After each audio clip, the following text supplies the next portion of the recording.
Assalamualaikum warahmatullahi wabarakatuh. Selamat pagi dan salam sejahtera untuk sobat desa di mana saja berada. Kembali kita berjumpa di ruang cakap SDGs Desa. Kita makin cakap, desa makin mantap.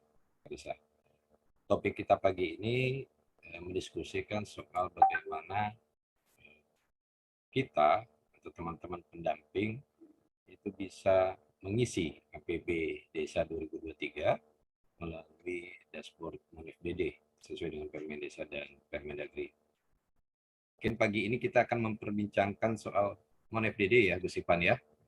Iya, iya. Nah, teman-teman seluruh tenaga pendamping profesional itu bisa mengupload apa yang menjadi data dan informasi terkait dengan pembangunan desa sehingga masyarakat luas bisa juga mengikuti dan melihat serta mengetahui apa yang terjadi sesungguhnya di desa terkait dengan pembangunan. Iya, terima kasih.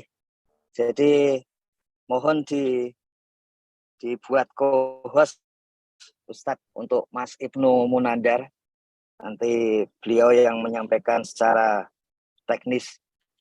Saya akan sampaikan di awal sebagian karena sebagian juga sudah disampaikan melalui WA group ya. Jadi kalau kita lihat lebih lanjut sebetulnya apa yang terjadi setelah 2 tahun SDG desa itu dilaksanakan. Jadi kalau saya memberi gambaran di depan ini channel langsung dari BPI, Kementerian Desa, PDT dan Transmigrasi, karena setelah tim kami datang ke lapangan dan kemudian mengetahui bahwa ada peran yang sebetulnya bisa dijalankan, ditambah perannya Kementerian Desa, terutama untuk mempercepat peningkatan kapasitas warga desa, pemerintah desa, pendamping desa, dan seluruh pegiat desa. Tentu saja model peningkatan kapasitas tidak seperti bank gitu, yang kalau menurut Paulo Freire itu seakan-akan yang satu lebih mampu dari yang lain, tapi lebih berupa dialog. Gitu. Karena itu kita menggunakan istilah bercakap-cakap daripada mengatakan dialog yang memang berasal dari bahasa dan tentu saja sekaligus budaya dari luar. Bercakap-cakap itu lebih Melayu itu ya. Jadi lebih menggunakan budaya dan konteks dari Indonesia. Sejauh ada konteks Indonesia kita gunakan itu. Tapi kalau tidak ada ya nggak masalah juga. Kita ambil konsep-konsep dari negara lain seperti itu. Nah karena itu ketika bercakap-cakap ini yang dilakukan adalah pola saling belajar gitu. Karena nanti suatu ketika kita akan mencoba mencek neuroscience terbaru yang berguna untuk desa. Nah, apa yang akan kita percakapkan dalam konteks ini adalah yang pertama bagaimana desa membangun. Sudah pasti itu. Kemudian bagaimana budaya desa itu terus berkembang. Karena kata-kata membangun itu seringkali kemudian ditafsirkan hanya kuantitatif, kemudian hanya berasal dari luar, bukan berasal dari dalam dan sebagainya. Itu pola-pola lama yang kita sering sebut developmentalism gitu, tapi pola yang baru sudah belajar jauh daripada itu. Kemudian bagaimana memberdayakan desa. Jadi memberdayakan pun bukan berarti bahwa ada yang lebih punya power sehingga menggunakan itu untuk empower dari pihak lain. Tapi sebetulnya saat ini yang sudah sama-sama diketahui, sebetulnya tiap pihak punya power, tapi power itu baru muncul pada saat ada interaksi. Nah, bercakap-cakap seperti inilah pola interaksi itu sehingga power dari semua pihak, kekuatan dari semua pihak itu kemudian muncul. Kemudian data desa. Kenapa kita penting melakukan ini? Karena Sekarang mau tidak mau, meskipun ini bersifat kuantitatif, lebih banyak kuantitatif, ya harus dikuasai juga oleh desa. Dan terutama karena desa sendiri sudah punya data yang banyak. Dan itu penting bagi desa untuk mengetahui. Kiranya nanti minggu depan kita akan mulai membicarakan kekayaan data yang ada di desa, di dalam desa sendiri. Kemudian proses perencanaan desa, ini karena dalam waktu dekat misalnya, Kementerian Desa akan menerapkan di 220 kabupaten itu bagaimana kalau istilah saat ini masih disebut sekolah lapang ya. Tapi intinya bagaimana menggunakan data untuk perencanaan desa. Jadi makanya kita perlu mengetahui lebih dulu tentang hal ini. Kemudian melihat hasil-hasil dari membangun desa, karena tanpa melihat itu klaim bahwa 91% pemerintahan di level terbawah yang langsung berhubungan dengan masyarakat itu adalah desa, itu nggak akan muncul kalau hasil-hasil dari desa yang membangun ini nggak muncul. Tentu saja kita akan belajar juga tentang pandangan berbagai pihak, baik di dalam desa, para pendamping, para kepala desa, sekretaris desa, perangkat desa, maupun pihak-pihak di luar desa. Dan terakhir adalah tentang kebijakan-kebijakan desa yang turun dan kemudian berkembang sesuai dengan konteks desa. Nah, untuk SDGs sendiri sudah sampai mana? Ini dipisahkan antara yang pihak-pihak yang perlu mengisi data, maka di situ ada dashboard SDGs Kemendesa Go.id. Ini hanya untuk keperluan mengisi data. Adapun untuk keperluan melihat hasilnya, yang tidak perlu mengisi data, itu sudah terkompilasi seluruhnya di SID, singkatan dari Sistem Informasi Desa, .kemendesa.go.id.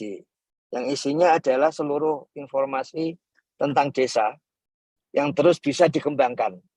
Jadi mau ditempel di web desa, juga disiapkan seperti itu, dimasukkan ke dalam comment center dari kabupaten, provinsi, sampai comment center dari kementerian dan lembaga lain juga disiapkan. Tapi terutama tentu saja di situ adalah digunakan untuk membangun desa. Nah, pada hari ini sebetulnya kita akan bercakap-cakap mengenai hal yang lebih luas, tapi ada salah satu hal yang penting disampaikan oleh Menteri Desa minggu lalu pada kami dan beberapa orang bahwa APB Desa, APBDes, itu penting untuk segera kita ketahui secara total. Kenapa demikian? Karena kita ketahui APBDes itu isinya sangat lengkap, yaitu rancangan kegiatan desa pada tahun berjalan ini. Dan kalau kita mengetahui pada sepertiga tahun pertama, maka kita sebetulnya sedang mengetahui apa yang akan terjadi sampai pada bulan Desember 2023. Jadi ada aspek pentingnya di sana. Kita mengetahui bahwa apa saja yang akan dilakukan desa, dan kemudian kita bisa mendukung hal-hal yang sudah direncanakan oleh desa. Jadi kepentingan utamanya ada di sana. Kemudian kenapa perlu masuk ke Monef Dana Desa? Karena di sana juga APBDes itu jangkar atau bagian pangkal untuk mengisi menu-menu data yang lain. Dan pada saat ini hasil dari Monef Dana Desa itu antara lain digunakan di dalam dashboard di Kementerian PMK, gitu. Kemudian juga oleh Ditjen PDP sedang dalam proses untuk bisa diakses berbagai pihak. Jadi arti penting dari Monef Dana Desa seperti itu. Meskipun aspek-aspek pokok dari Monef Dana Desa tentu saja akan disampaikan di dalam sid.kemendesa.go.id. Jadi sebagai jangkar untuk menu-menu yang lain itu misalnya dana desa, baru bisa diisi kalau APBDes-nya terisi, supaya tidak ada kesalahan di di dalam penulisan untuk dana desa. Kemudian prasarana dan pemberdayaan. Jadi kalau di dalam aplikasinya disebut non prasarana, tapi itu maksudnya adalah aspek-aspek pemberdayaan. Kemudian kalau di tagging ada padat karya tunai desa, maka rincian padat karya tunai desa baru akan muncul. Makanya perlu hati-hati, pengalaman dari tahun lalu, pengetahuan tentang bagaimana mengisi APBDes ini menjadi sangat vital. Dan oleh karena itu, selama seminggu ini, kita akan mempelajari bagaimana cara-cara mengisi APBDes di dalam Monef Dana Desa. Khusus hari ini, tim teknis yaitu Mas Ibnu akan menyampaikan secara teknis. Selanjutnya nanti kami yang akan menyampaikan bagaimana isian-isian di dalamnya. Kita mengetahui bahwa kalau APBDes itu terisi penuh, ya, maka kita akan mengetahui apa yang akan terjadi pada 91% wilayah pemerintahan di Indonesia. Karena ini adalah wilayah pemerintahan desa. Sisanya adalah kelurahan. Kemudian yang perlu juga diingat adalah bahwa informasi tentang agregat desa ini bisa diakses oleh publik, sehingga publik juga bisa merasakan bagaimana desa itu selalu menggeliat dan selalu membangun dirinya sendiri. Ada aspek yang penting, yang menarik. Pada tahun lalu, 2022, itu dari 74.961 desa, itu APBDes terkompilasi yang kurang hanya sekitar 31 desa. Jadi 74.930-an desa terkompilasi, sehingga itu membentuk satu data yang tidak bisa diingkari lagi karena memang kondisinya demikian. Nah, yang paling penting di sini yang perlu ditegaskan adalah tagging dari APBDes. Setelah input, kemudian tagging. Kiranya begitu, Ustadz, untuk pengantarnya. Selanjutnya Mas Ibnu yang akan menyampaikan dulu, biar urusan teknis segera beres, kemudian bagian kami untuk aspek yang lain. Baik, terima kasih Gus Isman. Mas Ibnu sudah bergabung, Mas? Ya, sudah Pak. Baik, silakan Mas Ibnu. Oh, ini Ya. pakarnya nih, silakan Mas. Baik, terima kasih Pak atas kesempatannya. Assalamualaikum warahmatullahi wabarakatuh. Salam sejahtera untuk kita semua. Selamat pagi. Semoga kita dalam keadaan sehat. Perkenalkan, saya Ibnu Munandar sebagai tim teknis dalam aplikasi Monef DD. Nah, pada kesempatan ini saya ingin berbagi cara untuk pengisian APBDes 2023 pada aplikasi Monef DD.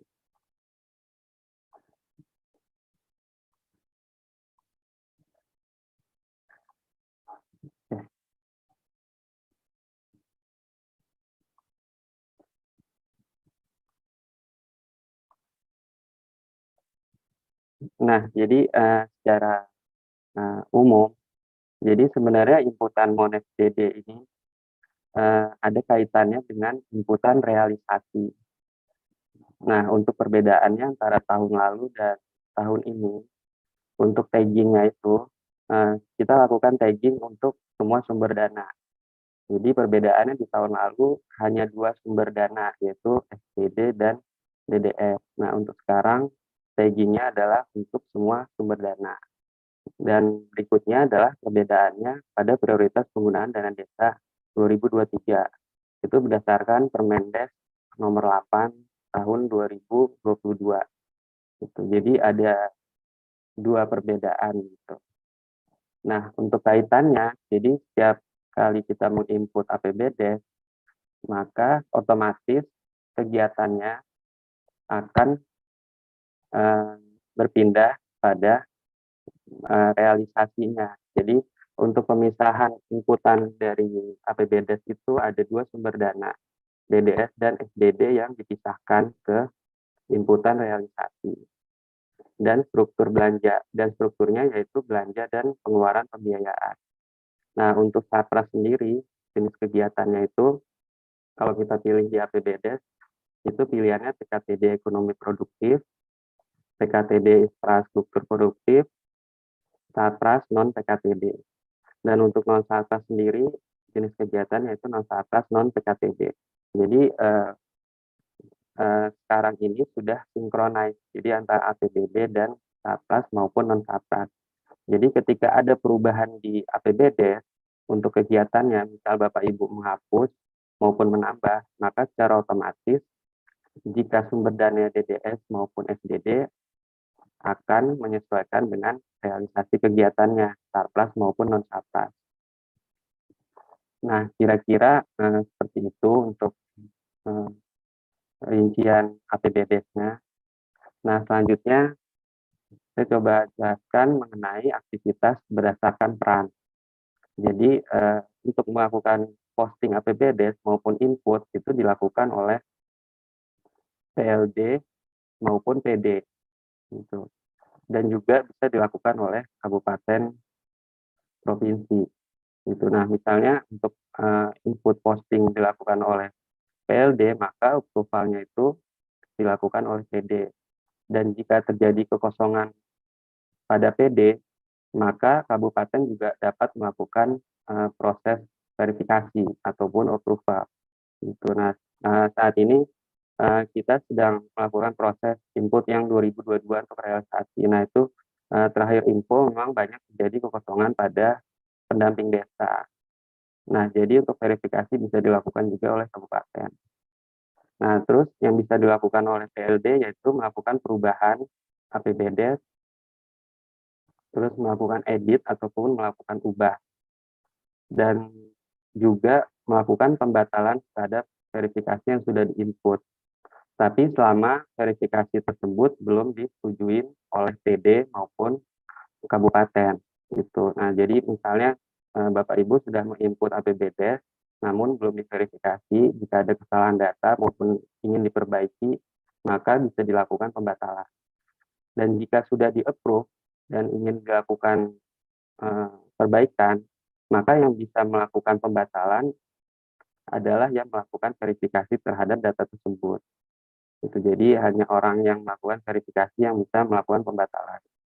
Nah, perbedaannya antara PLD dan PD yaitu untuk kabupaten dapat mengunci posting APBD. Itu jadi APBD ketika dikunci maka tidak dapat dilakukan input maupun perubahan terhadap data. Nah, ini sama seperti tahun lalu. Jadi tidak ada perbedaan terhadap aktivitas maupun perannya. Nah, untuk mempersingkat waktu, saya coba jelaskan juga simulasi dalam melakukan posting awal APBD untuk tahun 2023.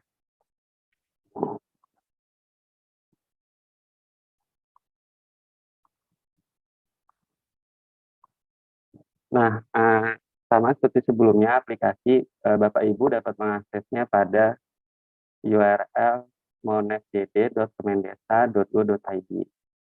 Nah, untuk username itu sama seperti sebelumnya, yaitu nick Bapak Ibu yang sudah terdaftar pada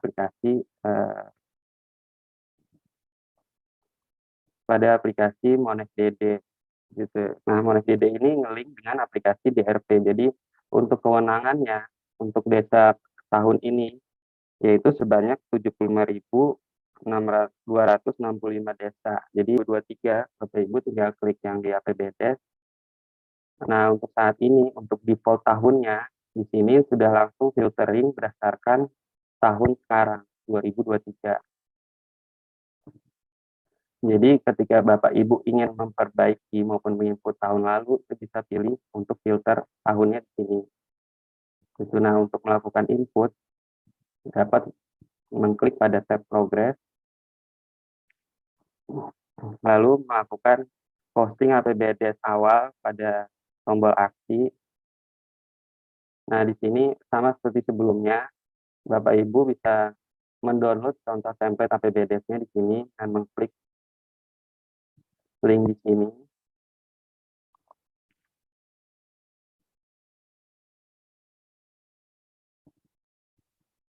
Template APBD. Nah, Ini sama seperti tahun sebelumnya, yaitu untuk kode rekening di sini, untuk pendapatan maupun belanja, itu berisi 4 digit ya.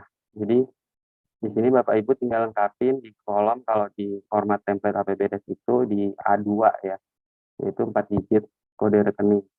Jadi ketika kita input 3 digit maupun 4 digit ini bisa diterima oleh aplikasi. Nah, di sini sudah ada contoh ya, contoh simulasi untuk kegiatannya. Dan terus untuk pendapatannya Bapak Ibu bisa mengisi 3 digit kode rekening, yaitu untuk A1 pada APBD. Nah, ini terakhir untuk kegiatan realisasi, di sini Bapak Ibu bisa pecah kegiatannya. Di sini kita kasih contoh. Misalnya asalnya satu kegiatan dengan 2 sumber dana. Nah, itu dapat dipecah gitu dengan 2 sumber dana. Gitu, misalnya DDS dan PAD. Kalau misalnya asalnya dari satu kegiatan. Jadi, kapan diprediksi untuk inputan di APBD-nya karena kegiatannya akan relate juga dengan jika ada kita kegiatan lain dari satu kegiatan ini, Bapak Ibu bisa mengetahui input kegiatan pada menu atas maupun menu atas. Tapi untuk perbedaan